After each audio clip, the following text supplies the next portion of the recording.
Good morning again. My name is Jim Coyne. I'm the business manager for Plumbers Local 130 UA. I've been in this role for the last 12 years and a proud Local 130 member for the last 46 years. I am honored to lead and privileged to lead the members of Local 130. We are over 6,100 working men and women in 17 counties here in Illinois. And together, we protect the health of Chicago and the state of Illinois with licensed plumbers and apprentices. Local 130 is part of the United Association, which represents 380,000 plumbers, pipe fitters, and sprinkler fitters across the United States and Canada. Local 130 is proud to be the largest straight-line plumbing local in the UA. I am feeling very energized about the Harris Walsh ticket. There's a great enthusiasm in the air this week in Chicago. You see it everywhere in our city, and that's because it's a winning ticket that has shown their strong support for labor at every turn, and they put forth a positive vision for our country. Yes, they have the experience and the leadership to become our next president and vice president of the United States of America. At this time, I'd like to offer a special welcome to the Illinois delegation. Welcome to our great city of Chicago. What a great union town we are, a place where workers' rights are represented and upheld. Chicago is a great place to hold a Democratic National Convention. Thank you to our Illinois Pipe Trades Executive Director, Billy Allison, and our Political Director, Ricky Turvin Jr., sponsors of today's event. The Illinois Pipe Trades has 22 unions throughout our state, representing over 26,000 members. We value that strong partnership. Illinois Pipe Trades was instrumental in working with Local 130 and many other building trades unions, specifically the operating engineers, the laborers, the carpenters, IBEW, and of course the AFL-CIO, to make sure that workers' rights amendment became part of the Illinois Constitution. Workers' rights are so important for all the working men and women of Illinois. Having good paying jobs and benefits for our workers and their families strengthen all of our communities. Illinois continues to be a leader in uplifting our communities, and it's a state that champions labor issues and fights for working class families. Let's hear it again for the Harris Walsh ticket. They are running a positive campaign that will win on November 5th. There's so much at stake at this election. We must all embrace this pro-union ticket that will work for everyone. Having the convention right here in Chicago reminds us of what a historic ticket.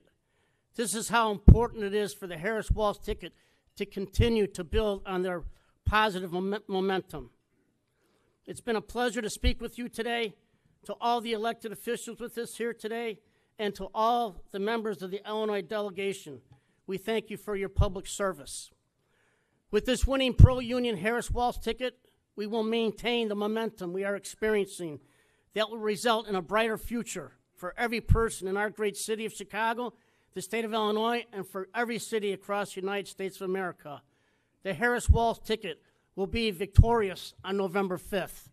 Thank you.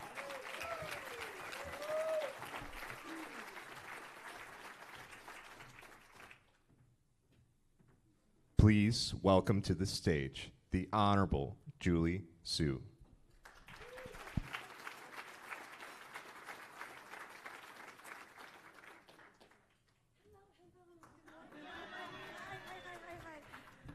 Good morning, Illinois. How are you all doing? How proud are you that we are all here in the city of Chicago? Thank you all so much for having me here this morning, and thank you so much for hosting such an amazing convention.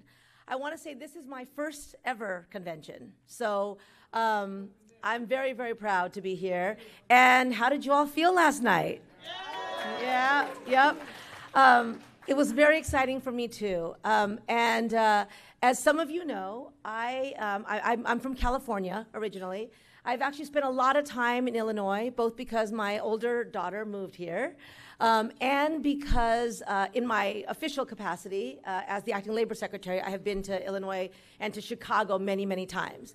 But I'm here in my personal capacity today, so I'm going to speak from that perspective. So I just wanted to share, I'm from California, which is also where our next president, Kamala Harris, is from. And I first met Kamala about a dozen years ago. I was the California Labor Commissioner, so I was in charge of enforcing basic minimum wage and overtime laws in the state, combating wage theft, making sure that the most vulnerable workers felt like government was on their side. And Kamala Harris was the Attorney General. And I had launched a wage theft is a crime campaign. I was doing, enforcement in industries and among workers who were thought to be too vulnerable to participate in government enforcement. And Kamala reached out to me and said, hey, let's work together because I have tools that you don't have and you have tools that I don't have, and we can do more together for people who need us. And I share that story, I share that story because it says a few things about her. One, it says that she is a consummate collaborator, right? She understands that the way to get things done is to work with other people. And she'll reach out with humility to say, let's find a way to do more together than we could do separately. That's who she is. That's who she is as a leader. That's who she is as a person. And she also knows that not each one of us doesn't have all the solutions, but together we can come up with the best solutions. The second thing it tells you is that she believes deeply that government can and should be a force for good, right? That government can and should fight for the little guy. It should be about protecting people who don't always have protections, who might not regularly have a seat at the table. It's about creating that table and bringing more people to it. That's the kind of leader she is. That's the kind of person she is. And the other thing it tells you, which I just have to say because of our last speaker, thank you for welcoming me to a union town, is that she is passionate about workers' rights, right? She knows that that is going to be a priority in any space that she is in any leadership position that she has, and that is also the kind of leader and the kind of person that she is. So there's a lot more being said about her, but I wanted to share that story. And I want to say another thing about this election, which is that a lot of times elections are about, somebody who's, usually an incumbent, somebody who what they're going to do in the job, and another person who you don't really know what they're going to do in the job. We know exactly what the other guy is going to do in this job. We've seen it. We've lived it, right? I'm sure many of you, and I've, been in positions of power. I've always tried to, dig deep to find, the positive. I spent a lot of those 4 years after 2016 sort of agonizing over what was happening in our country. I tried to turn off the news. I tried to stop reading the news. I tried to answer the tough questions that my kids asked me about, why is this happening? And who gets to do that? Who gets to, indeed? But what he has said is, I get to do it. I get to do it my way. So we have a chance in the next, I think it's 77 days now, yes? In the next little over 2 months to tell him that his way is not our way. His way is not the American way. His way, not in our America. And we have a chance to do that so we don't go back to that agonizing, wondering how the hell someone like that gets to sit in that seat, in that position. Because, let me just say, we can't go back to an administration that regularly stomps on, tramples, and belittles women. We cannot do that. We are not doing that, right? We can't go back to an administration that regularly stomps on, tramples, and belittles workers. And let me just be clear. You cannot be anti-immigrant and pro-worker, right? You cannot be pro-sexual harassment and pro-worker, right? We cannot do that. You can't be anti-voting rights and pro-worker.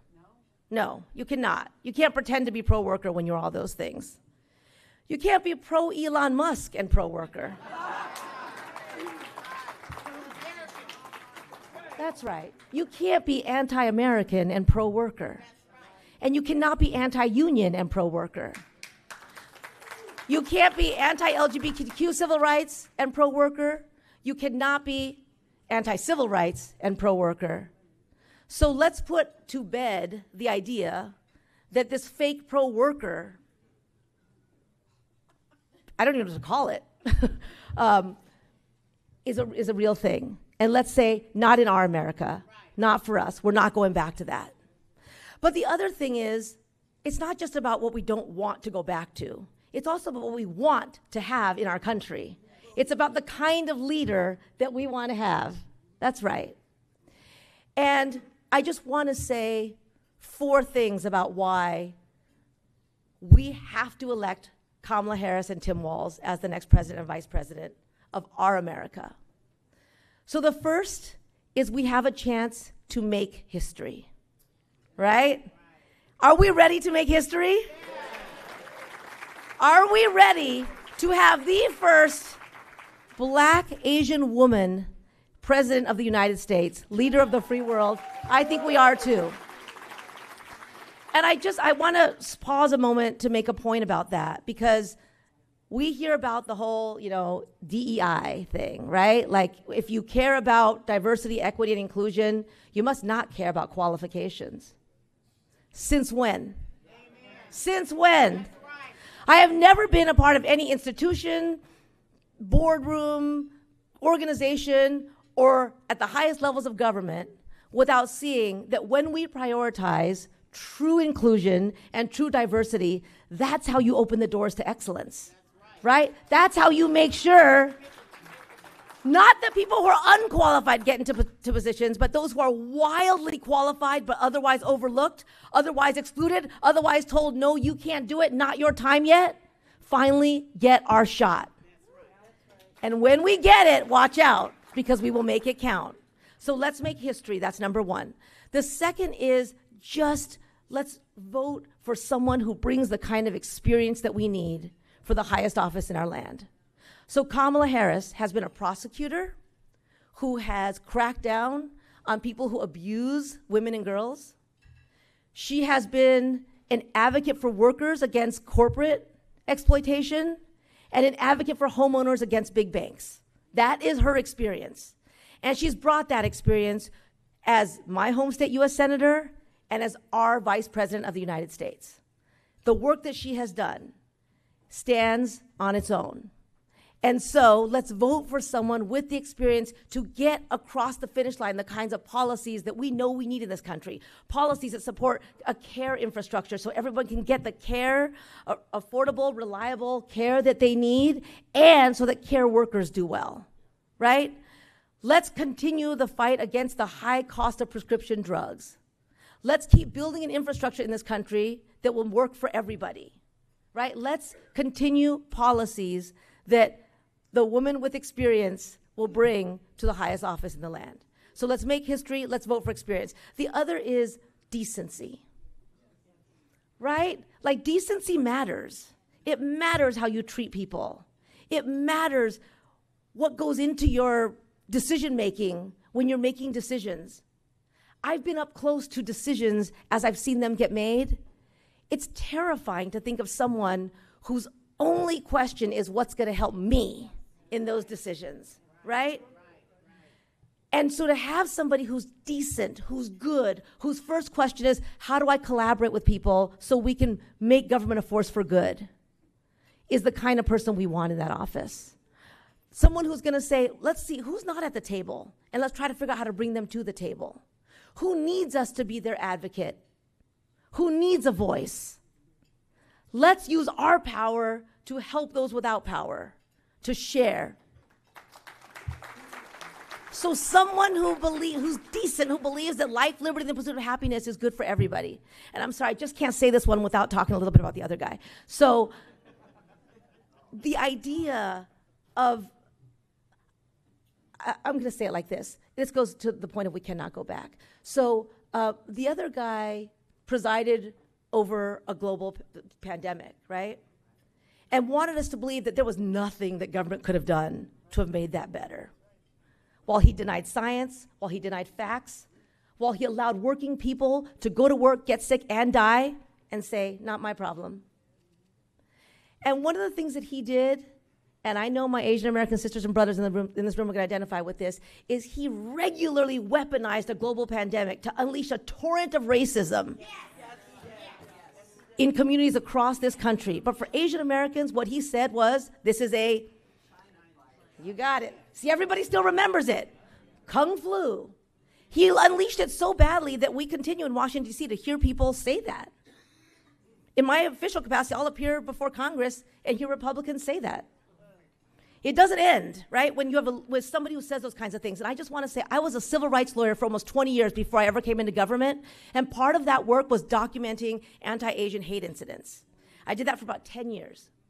In the 1 year between 2020 and 2021, during the height of the pandemic, there were more incidents of anti-Asian hate, anti-Asian crimes, anti-Asian violence, anti-Asian incidents in 1 year than the entire 10 years combined that we documented that data in 1990. So leadership matters, right? Decency matters. And somebody who is good, who cares about people, who knows that their words have consequences, and who knows that their decisions, when you are given the responsibility and power of leadership to do good things with it, matters. So let's make history, let's vote for someone with experience, and decency matters. But the last thing I'll say, and they've already embraced this too, is joy matters, right? We should be a country that embraces joy. Not because everything's okay, we know it's not, right? We know there are lots of fights left in this country. But there are some great things that have been done, and we should celebrate those things. We are the only nation where most of our stories are possible. My mom came to this country on a cargo ship because she couldn't afford a passenger ticket. And she got a good union job that gave our family stability and security, that allowed them to buy their first home, so I grew up in a house. And only in America are many of our stories possible. So there are beautiful, wonderful things, and those of us who love this country know that that is true.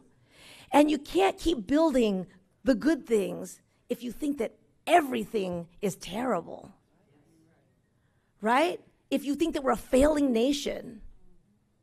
And so let's vote to make sure that the person who holds the highest office in this land, who represents us on the global stage, is someone who brings joy about this country to the office, who believes in its greatest possibilities, who believes that when we work together, we can accomplish really great things. And we can make the stories of each of our success the stories of everybody's success, where life, liberty, and the pursuit of happiness belongs to everybody. So let's make history in November. Let's make sure that we put someone with the right experience to build the nation that we want in office. Let's make sure that we choose decency, and let's bring joy back. And I haven't even talked about Tim Walz yet, but I've been up here a little too long, so I'm going to stop talking. We know that all those things apply to him too. So Illinois, you are where it begins. And we need every single person to get out the vote, to tell these stories, to give your reasons why. I imagine we have a lot of the same reasons why we need to win this election. And to tell every one of your family members, every one of your community, let's just be honest, not that just those that live in Illinois and California, but across this great nation, that we can be a country of decency. We are a nation of joy, and our leadership should reflect that. So let's elect Kamala Harris and Tim Walz, the next president and vice president of the United States, and we will all know that it began right here in Chicago. Thank you all so, so much for everything you are doing, and let's get this done together. Thank you so much. Thank you. I heard you. I heard you.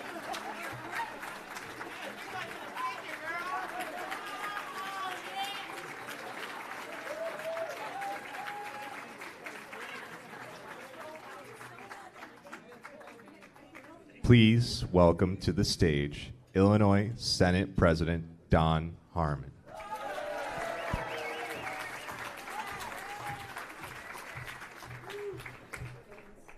Good morning, Democrats. Thank you, Madam Secretary. I'll handle the Tim Walz stuff for you, I promise. So, to my friend Jim Coyne, thank you for kicking us off today as our MC, and the pipe trades have always been there for us. and it speaks to a more fundamental truth. Democrats don't win without organized labor. That's right.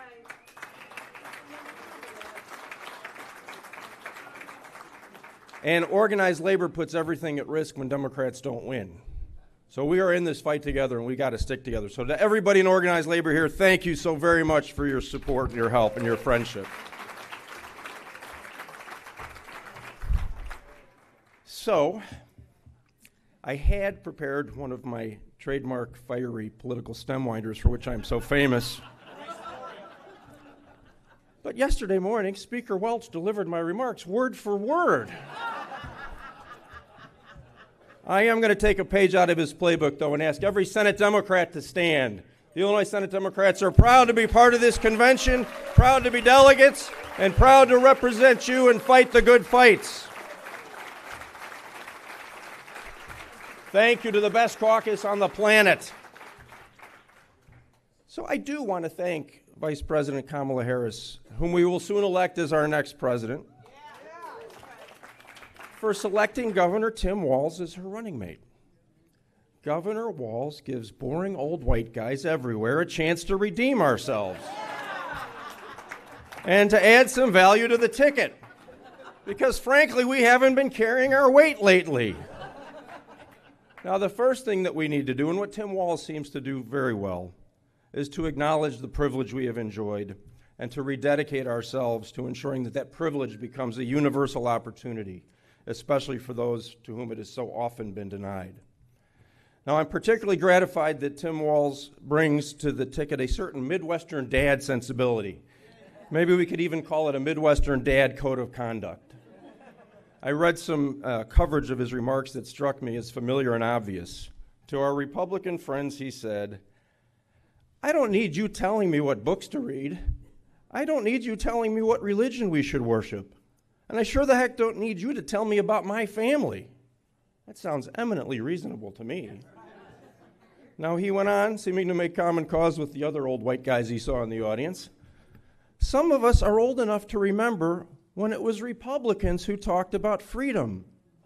There's a golden rule," he added. "Mind your own damn business."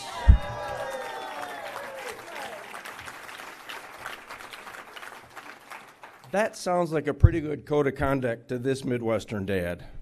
So when we elect Kamala Harris president in November, we're going to shatter all sorts of glass ceilings.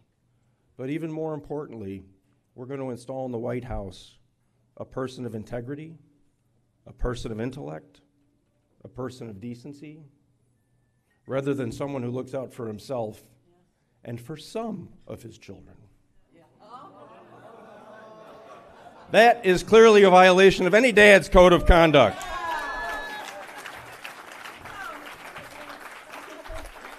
So, to the boring old Midwestern dad caucus, let us unite and let us make sure we do our part. Let's live up to our code of conduct and elect Kamala Harris, the next president of these United States. God bless you, Illinois Democrats.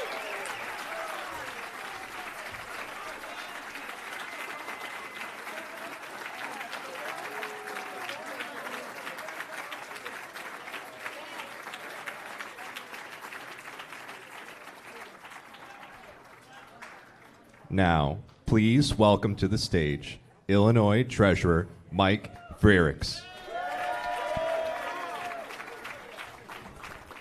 Good morning, Illinoisans. Good morning. I'm going to call out the Senate President for not following his own advice. I've heard him say to embrace the boring. Well, Don, you didn't embrace the boring this morning. Thank you for that kickoff. And Jim Coyne and the UA, thank you guys for hosting here today. I owe my political career to organized labor. Now I want to call out another union that I've not heard yet. The people who prepare our food and serve our food. The people who whisk our plates away without our noticing, and the people who clean up for us after we're gone. Unite here, Local 1.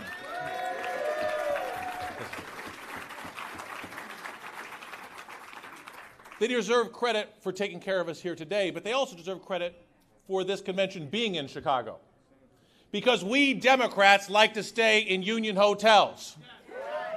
And when we were competing with Houston and Atlanta, they just can't compete with the quality of our hotels.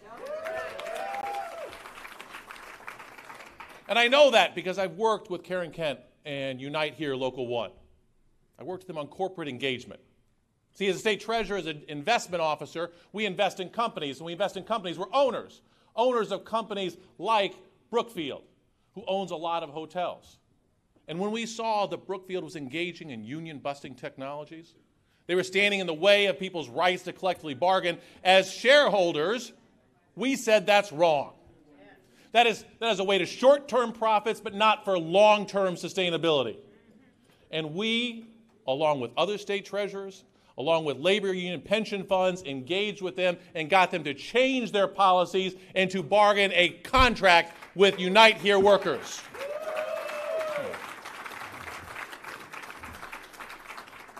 And it's actions like that that got me in front of a Republican committee in Congress. See, there were a lot of Republicans here worried about woke investors. These are people who claim to support shareholder rights. They claim to support free markets. But when we argued on behalf of workers and the environment, they wanted to take away our rights. They wanted to deny our ability to engage and have votes and to file shareholder resolutions. Now, we should not be surprised by this. The fact that they claim to be free market, we're opposed to this, they are disingenuous hypocrites. Yes, they are. Yeah. Now, I've written recently about a call for civility in politics, and you may say that doesn't sound very civil, okay? But we can have disagreements with people, but we can agree that we shouldn't tell lies. We should agree that we shouldn't bully people. We should agree that we shouldn't engage in crimes. Donald Trump, after this last election, went and sued various election authorities, lied about what happened, and led an insurrection on our Capitol. Yes, he did. Another way to describe that would be a litigious loser led his lackeys and lemmings in legal lawsuits and ultimately, lastly, lawlessness. No. See, you like that list? I heard last night that alliteration is making a comeback. The other word we can use against an L is liars. As a kid, I was told that you shouldn't call someone a liar. That's not polite. That's rude. That's discourteous. But we have to call things like they are. See, Donald Trump has engaged in many well-documented lies, so we shouldn't be surprised when he chose J.D. Vance to be his vice president. J.D. Vance said he supports people's families' rights to have children. He said he supports IVF. Yet he led an effort in the Senate to block Tammy Duckworth's bill guaranteeing rights to women to have access to IVF. A liar. Now, I take that a little personally. Okay?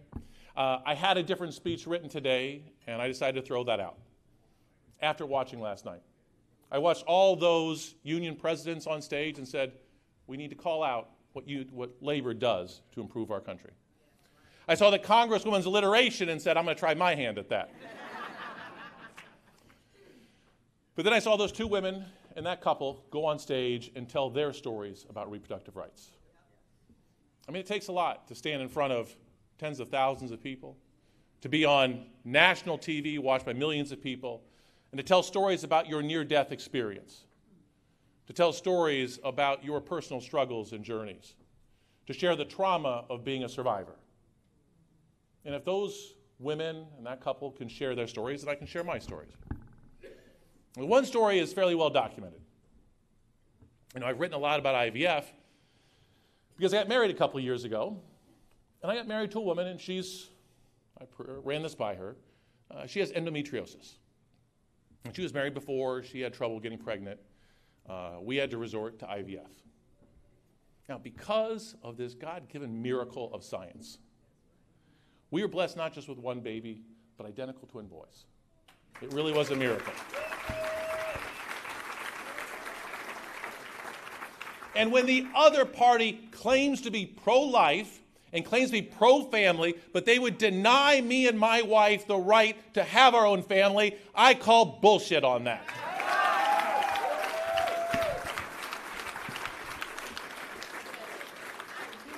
That is not very civil or not very polite. But they struck a nerve. So that's a story I've shared fairly publicly. Now, I'll tell you, I was married once before. And I remember with my first wife, when we got pregnant, and we were 4 months pregnant, we went for an ultrasound, and we saw a little baby. We saw arms and legs, and they were moving, and it was amazing. And then the doctor called us into her office and said, why does it always happen on Friday? Why do I have to do this? Said, your child has anencephaly. Anencephaly, for those who don't know, is when the neural tubes do not properly form, and your child is growing without a brain. Had a brain stem, had everything else. So we saw a baby, and we asked what we do. And the doctor said, I recommend termination. This was a difficult decision. It was a tough time. But eventually my wife and I talked about it. We said, okay, let's schedule the procedure. And her response was, I can't do that. This hospital doesn't allow it. Medical professional giving us her advice and said, this hospital won't allow it. I said, that's okay. This was a Catholic hospital. I wasn't surprised. I said, well, there's another hospital in Champaign-Urbana. It's just that hospital doesn't perform abortions either. Yeah. No. God bless Planned Parenthood.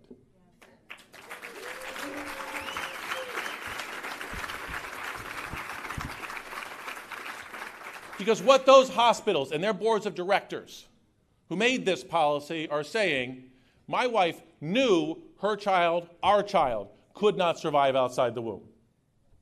But they would force her to carry to term for 9 months, deal with all the risks of pregnancy, dealing with the pain of knowing I'm going through all of this and it will be to bear a stillborn child or one that dies soon afterwards. That is cruel. And that's what the Republicans are offering. This is not an accident. You know, like with our engagements with corporations, it's not about freedom. It's about control. They want to control. And with women's bodies, they want to control women's bodies. But we have a voice. We have an opportunity to vote and to keep them out of power. You know, we want to be civil here. But civility is not just about turning the other cheek. Civility is not about being quiet and meek. You know, if you tell lies, if you are a schoolyard bully, if you're committing crimes, there's nothing civil about that. But we have an answer. Do you know how you stop a criminal? With a prosecutor. Do you know how you stop a schoolyard bully? With a teacher like Tim Walz. We have the ticket to take on these people. And do you know how you stop a liar? All of us stand up and call them out. Last night, Senator Warnock quoted some verses from the Bible, and I will quote one more. Jesus said, you will know the truth, and the truth will set you free. Yes. You will know the truth, and the truth will set you free. We have a responsibility to go out and to knock on doors, to talk to people in those parking lots, to tell the truth. And if we do that, the truth will set us free. And if the other side thinks you're being uncivil, take a page out of Harry Truman. When they yelled, give him hell, Harry. He said, I don't give him hell. I just tell the truth about him, and they think it's hell. Let's go out, tell the truth. They can think it's hell. We'll win this November. Thank you, Democrats.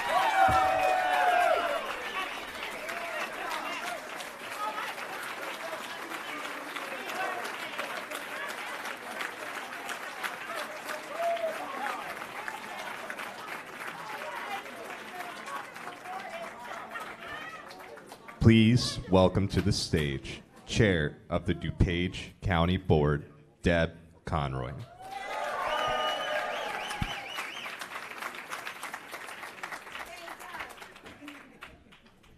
Wow, Mike, that was quite a speech.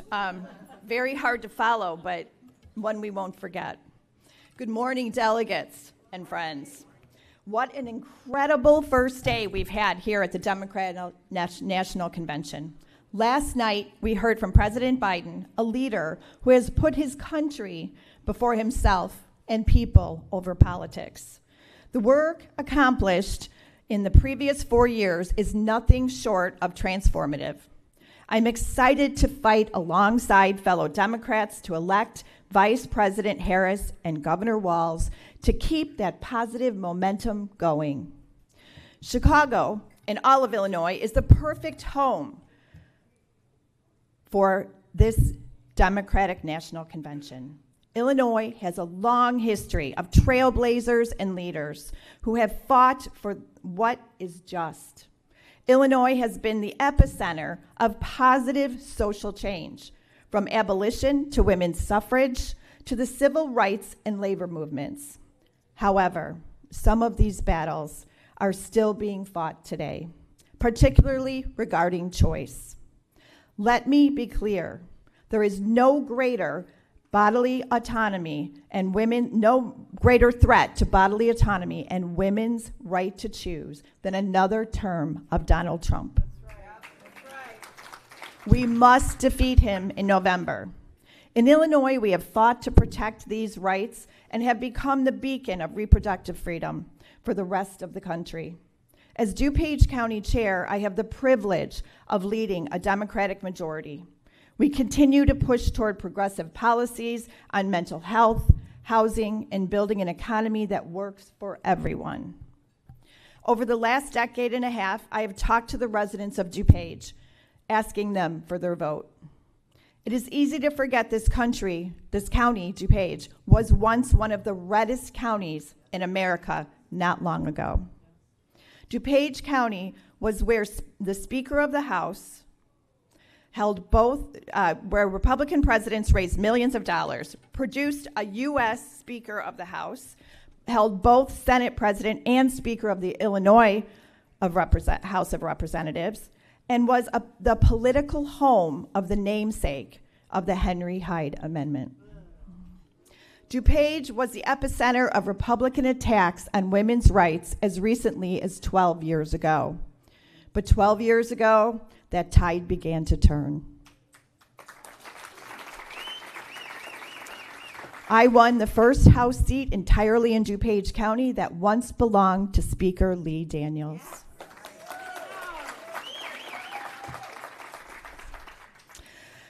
In 2018, we had the blue wave hit DuPage County. We elected many, many amazing women and one man, Representative Sean Casten. I can never not say that. One of those amazing women is here, Senator Karina Villa. Then in 2022, we built the Blue Wall in DuPage.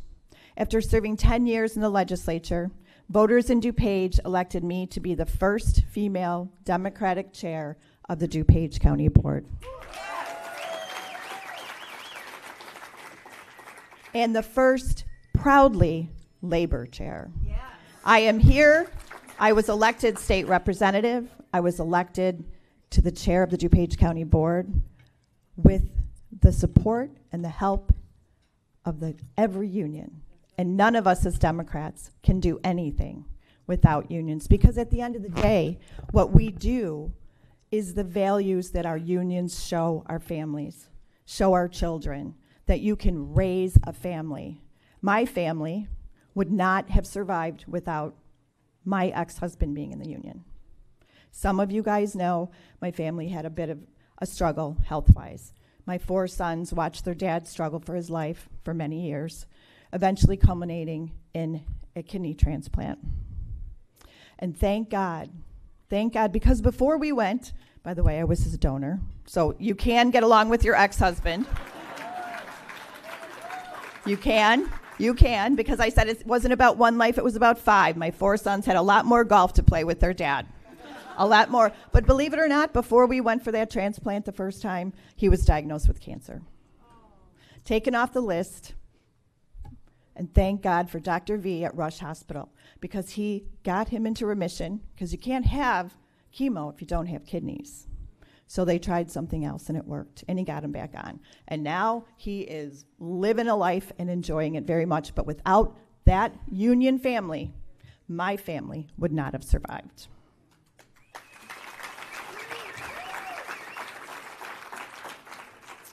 We did this, all of this, Karina, all of us.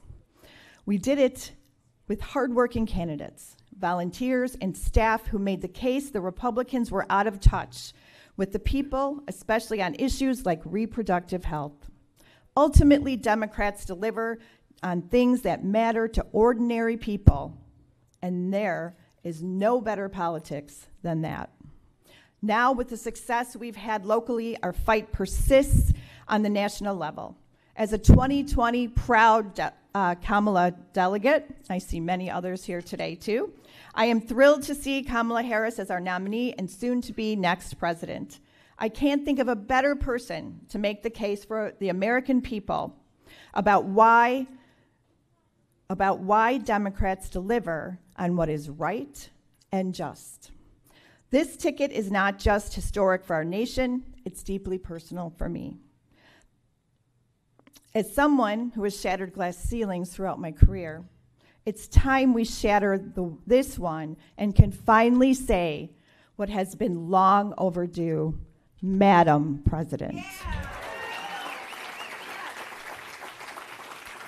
In closing, I want to emphasize that this convention is more than just a gathering of Democrats. It's a powerful reminder of what's at stake. The challenges we face are immense, but so is our resolve. We must continue to fight for justice and ensure that every American voice is heard and our democracy is protected. So, as we move into day 2 of this convention, let's carry this energy with us. Let's continue to inspire, challenge, and work together to create the future we want to see. And please, make sure you have good shoes on November 5th, because there will be glass everywhere.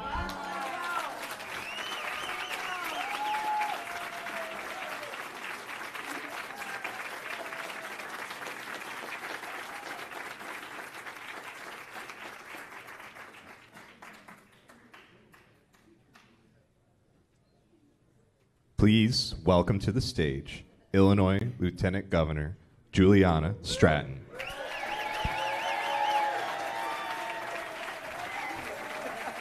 Thank you. Good morning, everyone.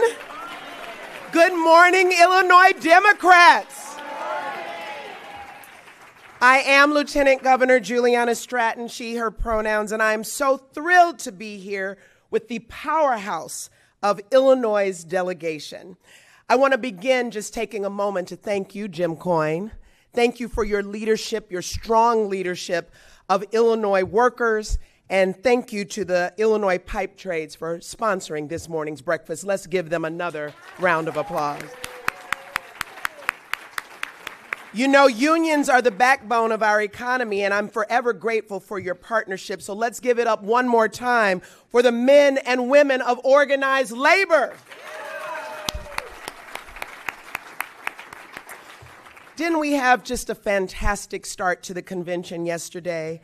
How beautiful was that appreciation of our patriot, President Joe Biden? Just beautiful. A beautiful moment, and I want to thank everyone at the DNC, Christy George and the host committee, party chair Lisa Hernandez. Where's Lisa? She in the room? Okay, don't call her out if she's not in the room. You know, you don't do that. Oh, there you are. There you are. Our party chair, Lisa Hernandez. Our staff, our organizers, and volunteers for helping activate Chicago. They have worked tirelessly to put our best foot forward. And of course, thank you to all of the delegates for stepping up to save our very democracy. You know, today's focus is a bold vision for America's future. And not to discount the DNC, but I'd just like to point out that Illinois is already demonstrating what a bold, progressive future looks like. In Illinois, we trust women, And we are leading the nation in efforts to protect reproductive freedom. Today, I'm not just here as your lieutenant governor. I'm here as a woman, a black woman, a mother of 4 daughters who I thought would have more rights than I did, not fewer.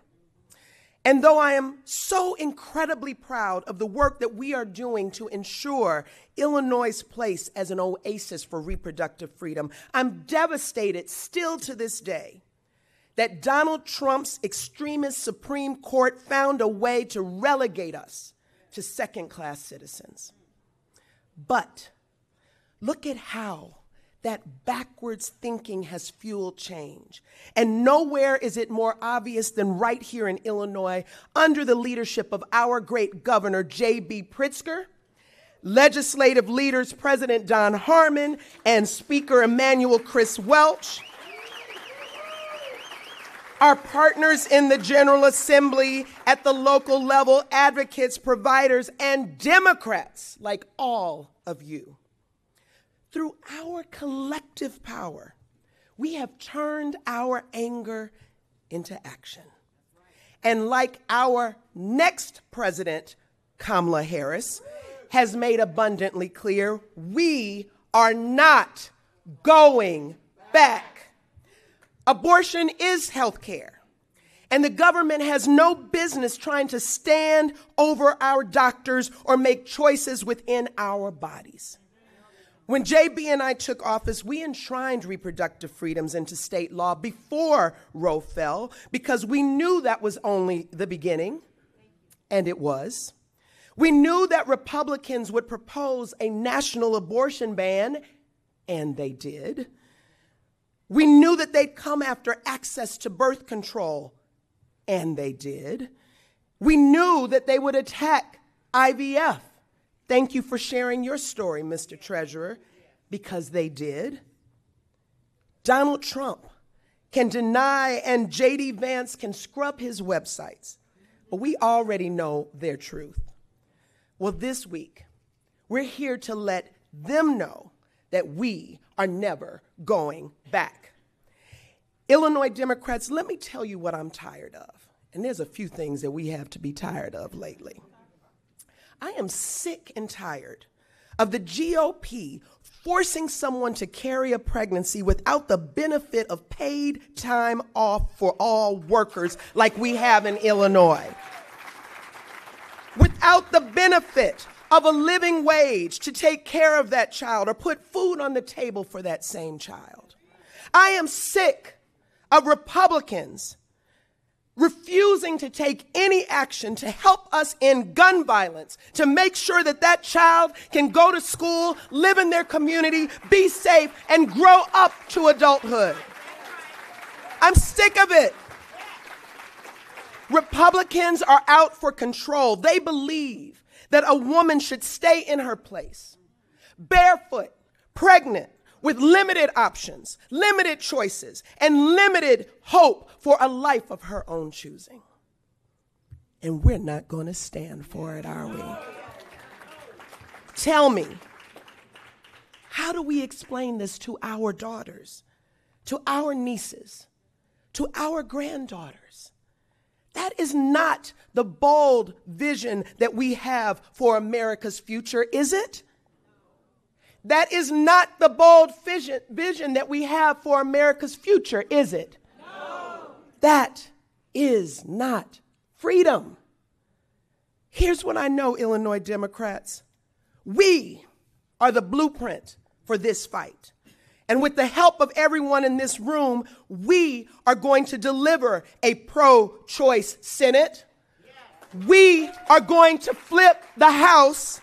And we are going to deliver Kamala Harris and Tim Walz to the White House and tell Republicans once and for all, get your bans off of our bodies. Illinois Democrats, I see the fight in you.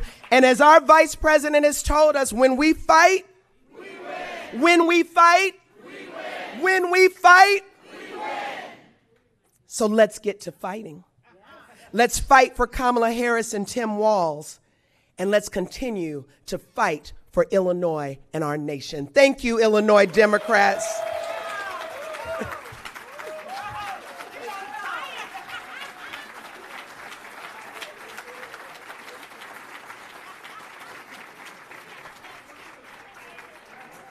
Now, please welcome to the stage Dr. Miguel Cardona.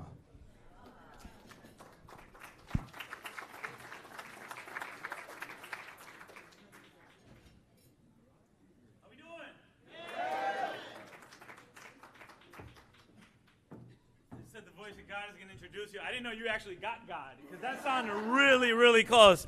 It's awesome to be here. How we feeling? Yeah?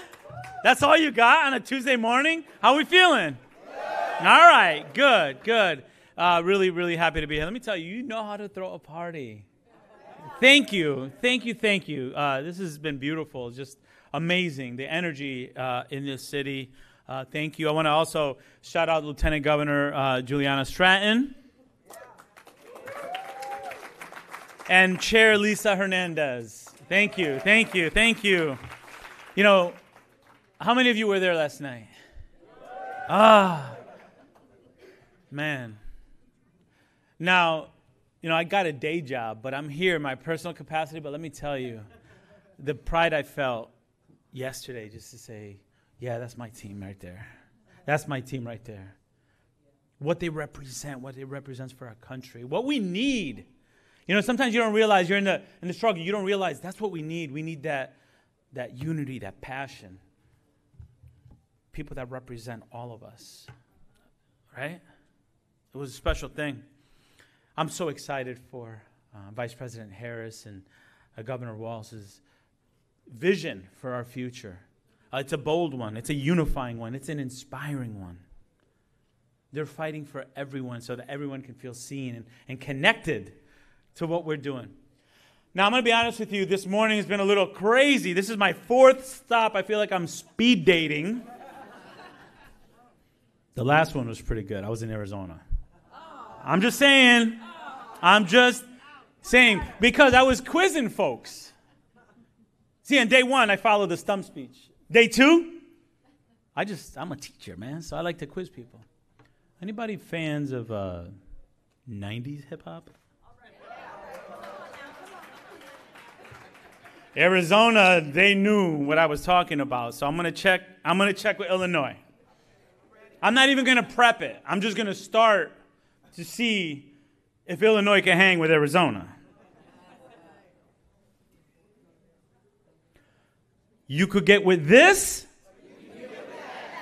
You could get with this. You could get with this. But you should get with this. I love it, Illinois. I hope you recorded that and sent it to Arizona because we got a new champ. Look, it's clear. For me, it's clear. It's black and white. You could get with this or you could get with that. You could get with a vision for our country that brings people together, that looks at you and says, bring your unique and whole self. Or you could get with a vision that says, people are poisoning the blood of our country. You could get with a vision that supports access to education, health care, affordable housing, supporting the middle class, strengthening unions to support the amazing work of the Invest in America work done in these last 3 years. Or you could get with that. There's a damn playbook to destroy public institutions. That stuff used to be done in the shade in the past. Now they're doing it in the sunlight. There is a playbook that will ruin a foundation of our country. Forget Project 2025. Let's focus on Project 2024, which is to elect Vice President Harris as the next president of the United States. That's the project that I'm focusing on. And I come here as a citizen. My favorite title has always been Papi. Papi. I have 2 teenagers who I want their experience. Every parent wants their kid to have a better life, better opportunities than them. I'm not lying to you when I say I worry that the wrong decision would put my kids back, further back than I've ever been. And I'm a first-gen college student. I grew up, listen, I moved 7 times before I was 13 years old. I saw my father get a good union job and buy his first home when I was like in my teens. And I worry more about my kids' generation than my experience. We have a choice to make. And you know, I loved the passion last night. It felt like family. It really did. But one of the things that I've been saying to folks when I'm going to different places, let's not get complacent, man. Let's not get complacent. One of the things that I feared most after the pandemic, after we kind of turned the corner on, is that we become complacent. We go back to how it was. It's not good enough. So my message is in the next 70 whatever days, we do not get complacent. We fight like we're running out of time. We fight like we're way down in the polls. We can't have surprises. The other side already said they're going to fight, and look, you could get with this, or you could get with that. It's pretty straightforward, man. And how blessed are we that we're in a position where we can fight and make decisions and get people excited. But this is man, I didn't even sign up for this, and I love it. I was blessed to be selected, and I feel fortunate that I have an opportunity to be in the front row of history, or her story, whatever you want to call it. But we got work to do. Look, I love the Harris-Walz ticket, man. I love the Harris-Walz ticket. But we also have work to do to make sure that up and down the ballot, we pick folks in, because I was talking yesterday to some of my colleagues, and we were saying, look, imagine if Georgia didn't go our way. American Rescue Plan. Colleges would have been closed. Schools would have been closed. Bipartisan Safer Communities Act. Billions of dollars for mental health, for our youth. Infrastructure plan. Chips and science. Energy provisions all these things that are leading to jobs. Millions of jobs. So yes, the top of the ticket matters, but across the board, we got work to do to get people excited, moving, translating their passion for voting. We got work to do. I'm going to borrow a line from Lin-Manuel. It says, let's lead like we're running out of time. Anybody EPMD fan here? Now I'm going real deep into the chest. EPMD? Stakes is high. Stakes is high. So when we go to the polls this fall, we can choose our future. And we all have to answer the question, what kind of America do we want for ourselves, for our children, for our grandchildren? The choice is clear. You could get with this, or you could get with that. So let's get to work. And my message is, damn it, let's wake up. Let's wake. If you're not tired on election morning, you weren't working hard enough. If you're not having little squabbles with your family because they're like, where have you been? You're not working hard enough. You got 4 good years to make it up. Let's be unapologetic, damn it. Let's be unapologetic. Democracy, freedom are in the balance. Choice. Unity. The next 4 years could be a place where a kid like me 40 years ago, who a betting man wouldn't say this guy's going to be advising the President of the United States, where a kid like me can see the next 4 years as I belong. I can be unapologetically me. I don't have to change my stripes, and I'm part of something bigger. I'm part of something bigger. Folks, when I look around the room, This is America. We got just a handful of weeks to get the job done. We're going to send Kamala and Tim to the White House. We're going to elect Democrats up and down the ballot, and we're going to prove that America's best days are still ahead of us. Thank you. Thank you. Thank you.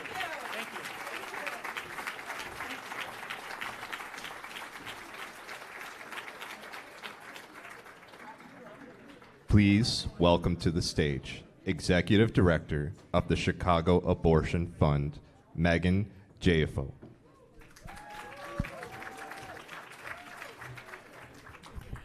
Okay, tough acts to follow. I am an abortion funder, not a politician. But good morning. My name is Megan. I use she, her pronouns. I'm a proud Chicagoan, a mom of 9-year-old twins, and I have had abortions. I've been the executive director of the Chicago Abortion Fund, also known as CAF, for 5 years. We've been around long before Roe fell in June of 2022. We celebrate our 40th anniversary next year. Abortion access in this country has always been tenuous, even under Roe. But the full-on assault we're seeing today is outrageous. So let me tell you about the work of the Chicago Abortion Fund, or CAF. Who has heard of an abortion fund before? Oh, new people too. Okay, I'm so excited. When I first learned of funds a short decade ago, my brain and my heart exploded, so get ready. To put it simply, we connect our callers to abortion care by any means necessary. We help find and pay for appointments. We cover the costs to get to those appointments.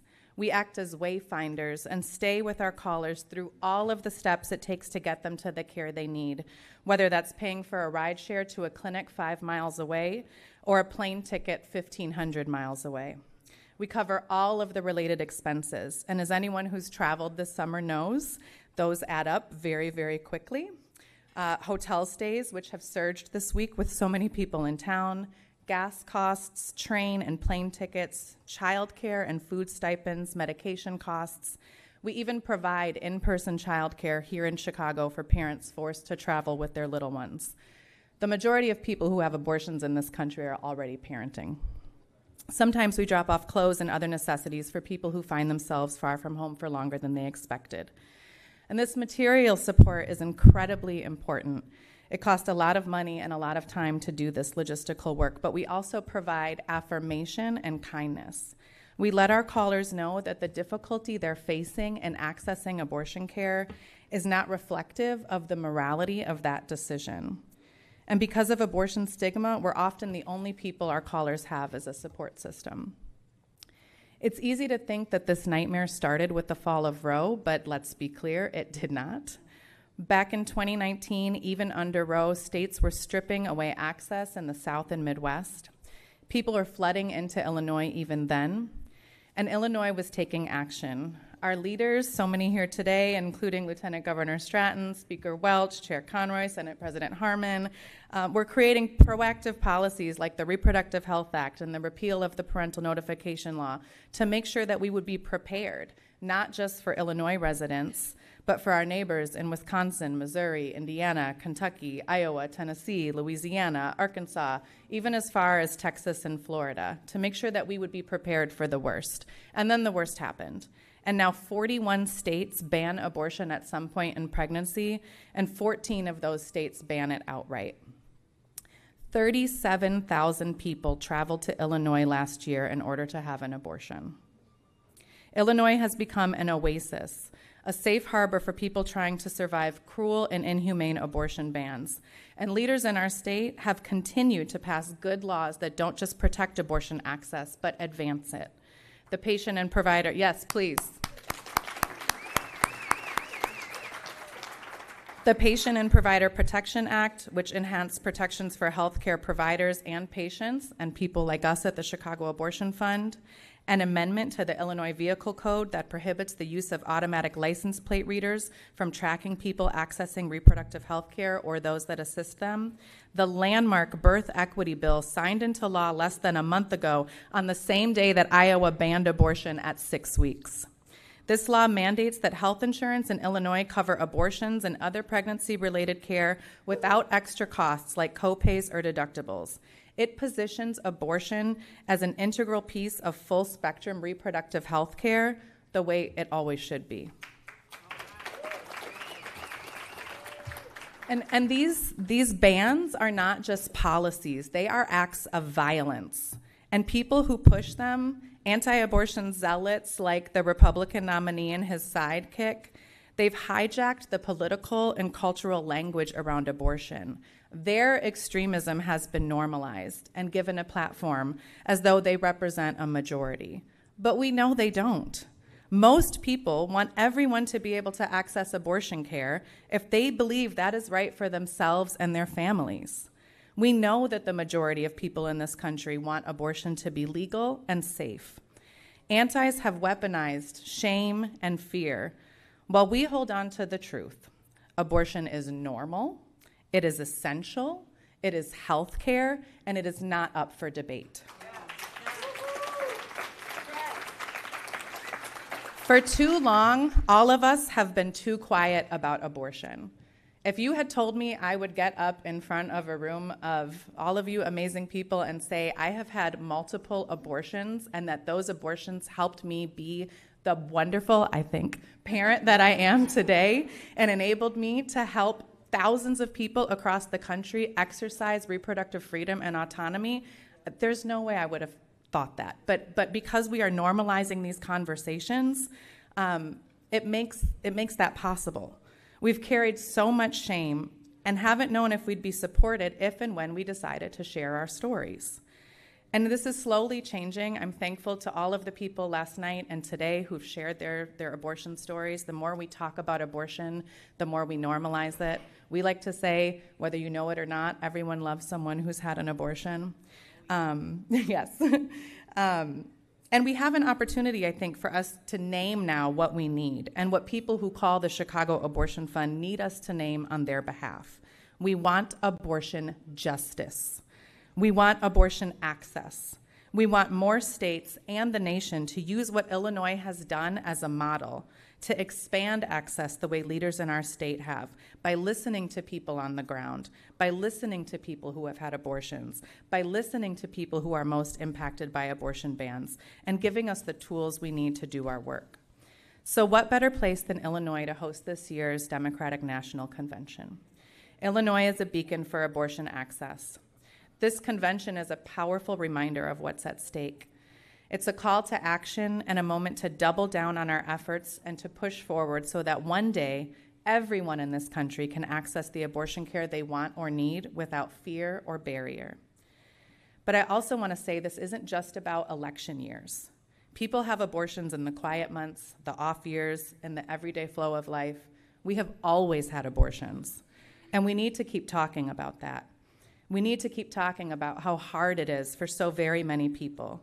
Because when everyone leaves here at the end of this week, there will still be people showing up at Union Station, at O'Hare, at Midway, hoping that we in Illinois are ready for them.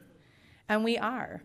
Together, we stand ready to ensure that every person seeking abortion care in our state receives it with dignity and support and unwavering commitment. I truly want that for everyone in our nation. So we need you all to do whatever it takes to make that happen this year. Thank you. Thank you.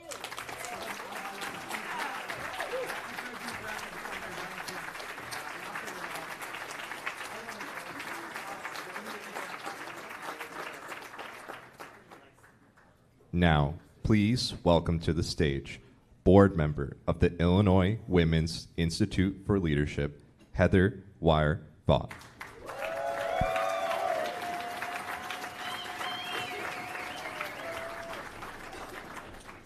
You guys are good for a girl's ego. Jeez. Good morning, Illinois delegation. I'm Heather Wire-Vaught, and I am so incredibly honored to be here on behalf of the I Will Training Academy. I Will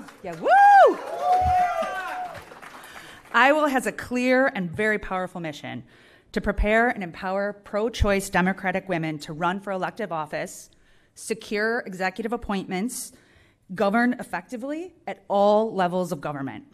Our work is more than just training. It's about transforming the political landscape because representation matters. When women hold office, they bring unique perspectives and life experiences that enrich our policies and strengthen our communities.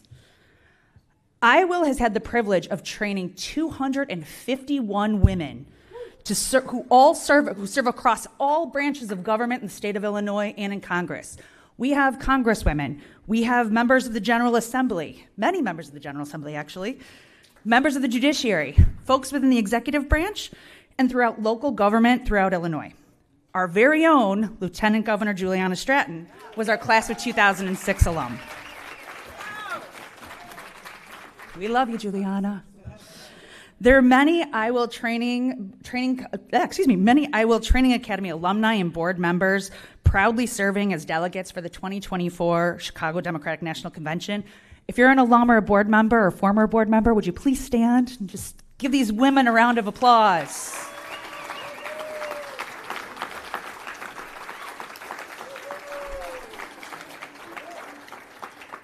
As we gather for the DNC and get ready for what is going to be a monumental year for our party, as we finally elect a woman, let's not get complacent and forget about what we need to do next. Plan for the next cycle, and the next cycle, and the next cycle.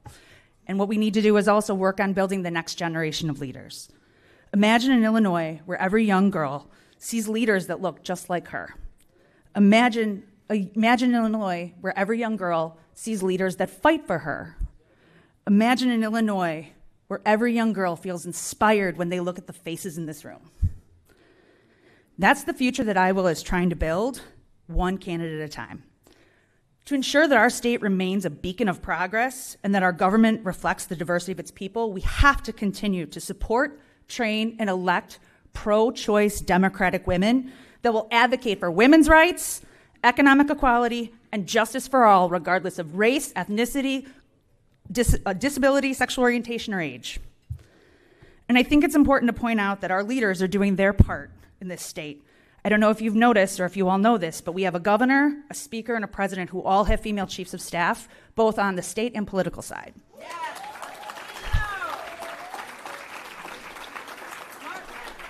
These are strong, smart men who surround themselves with strong, brilliant women. I invite each of you to join the I Will mission, first by considering whether you know someone who you would like to recommend for our training academy. Applications open September 16th, and we are looking forward to having an amazing class. And second, I invite you all to join us on October 17th for our annual Trailblazer event, where we're going to be honoring Tammy Duckworth. There's one exception. If you're on the ballot, do not come.